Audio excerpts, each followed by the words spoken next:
Bienvenue à cette revue des marchés boursiers Cachemire du mardi 1er août.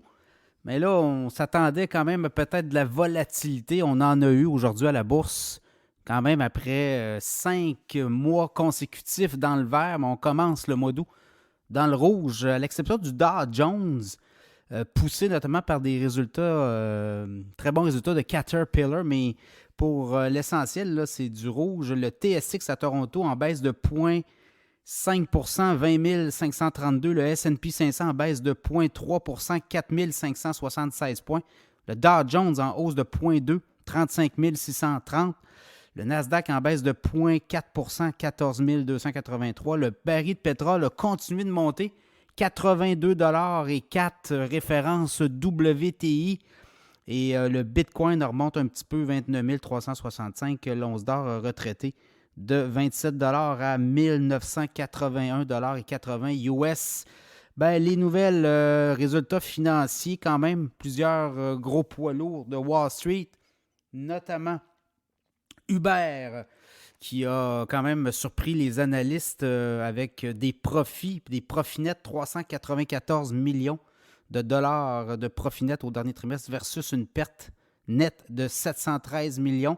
Chiffre d'affaires en baisse, par contre, par rapport à l'an passé, 9,2 milliards, alors qu'on s'attendait à 9,3 milliards. Donc, ça a déçu un peu le titre retraité. Sinon, Starbucks aussi, des résultats.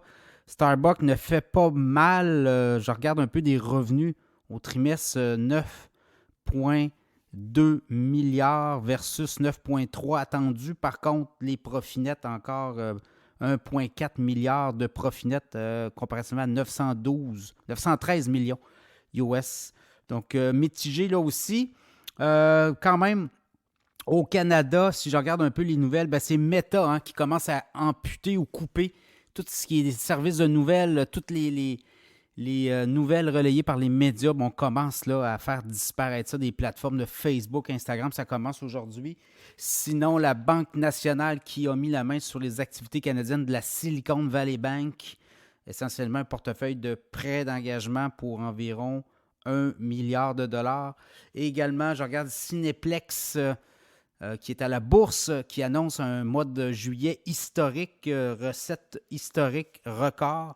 6,8 millions de cinéphiles qui sont passés dans les salles de cinéma de Cineplex. On parle de 86 millions de recettes nettes au box-office.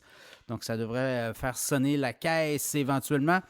Et peut-être une nouvelle plus québécoise, Sophie Brochu, après son départ annoncé d'Hydro-Québec, va siéger sur le CA de CAE.